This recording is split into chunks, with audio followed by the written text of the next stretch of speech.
Hi, I'm Sue Gagnon. I'm the director of the Beverly Historical Society and Museum with our headquarters here on Cabot Street, and I wanted to give you a brief introduction to our current exhibit, which is called Preserving the Union, One Town's Story. And I thought I'd show you a few of the items in the exhibit, starting with this flag, which is very impressive. It's a 34-star flag, and it actually was brought back here. It had flown over a camp where the Massachusetts Regiment was during the Civil War, so it provides a great connection for us to those soldiers during the Civil War. Then if we come over here, we've set up a little encampment to show you some of what Civil War soldiers would have had at that time. And you see this tent, which is quite small. They could make the tent a little bit bigger than this, but what's notable is that there's no flap on the end, which means that the soldier who was inside the tent was probably exposed to the weather. Inside the tent, you see an example of eating utensils, a harmonica, which would have provided some entertainment, and a lice comb, which was unfortunately necessary. One of the most important women featured in our exhibit is Hannah Rantoul.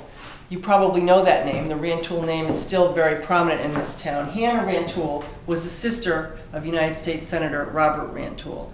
And the reason that we feature her in this exhibit is that she was one of the founders of the Sanitary Commission, which was started by President Lincoln as a way to try and improve conditions in the camps where the soldiers were serving.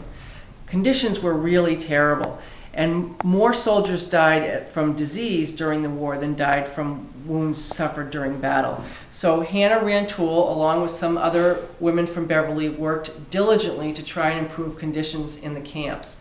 And one of the other reasons that we focus on Hannah Rantoul is because she wrote to a lot of Beverly soldiers, and they wrote back to her. And we have the letters that the soldiers wrote to Ms. Rantoul, which provide a wonderful window into the experiences of the soldiers and helps us get to know them a little better and to know a little bit about what they were thinking and feeling and suffering while they were serving their country. What were some of the issues that the soldiers were dealing with when they wrote to Ms. Rantoul? Well, very often the soldiers did not have enough of the supplies that would be important under those conditions. Blankets, food. Sometimes they might want writing utensils. They wanted to be able to communicate with their family by writing letters. It was very important to soldiers to stay in touch, and it was obviously very important to their families that they heard from them. And so one of the things that people on the home front could do was to send these supplies back to the soldiers because they were probably not getting adequate supplies from the government, unfortunately. So the next person I want to talk about is Moses Herrick, who you see right here.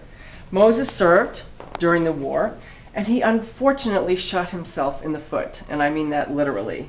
And because of that accident, he needed to have his foot amputated. Now, the interesting thing about this story is that this was the first amputation that was performed during the Civil War. And what's also interesting is that the operation was actually performed in the capital of the U.S. Rotunda. So he achieved a certain amount of fame accidentally, unfortunately. We also have a lot of correspondence about Mr. Herrick because his wife tried very diligently to get a pension that he was entitled to. But as with other periods of time in our history, it's sometimes difficult to get pension money. Was she successful in getting her pension? She was ultimately, but it was more work than it should have been, to be honest, and that's unfortunate. But Moses Herrick did survive the war, so this was not a total disability.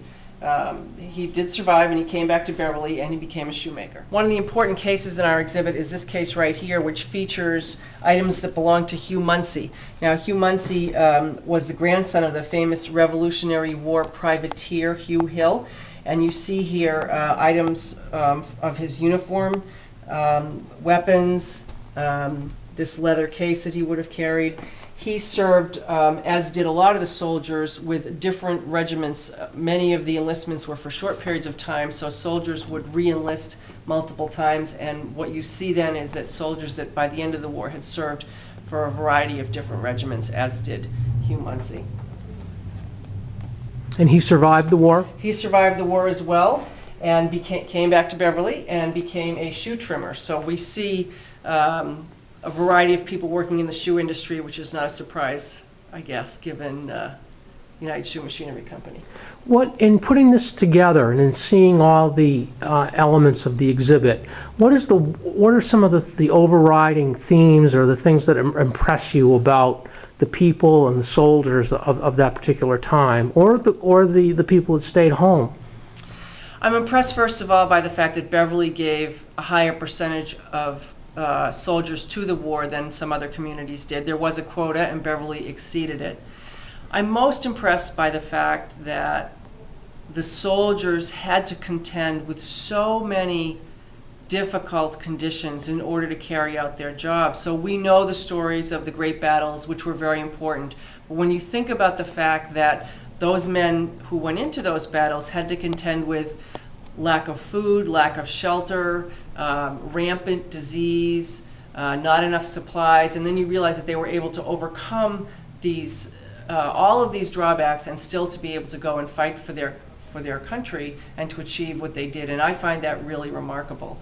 I also will say that I think one of the reasons why this exhibit is important is because it reminds us that history is made not only by those whose names we all remember 150 years later, but also by people whose names are only known to their family and their descendants. They are the people who actually enable the famous members of our country to do what they do. And these are the people who helped Abraham Lincoln win the Civil War. These men went to war, they suffered greatly, many of them did not come back, and yet they did their patriotic duty, and their achievements were enormous, as were the achievements of the people like Hannah Rantoul, who served from Beverly. Now, you mentioned that Beverly exceeded its quota for recruitment.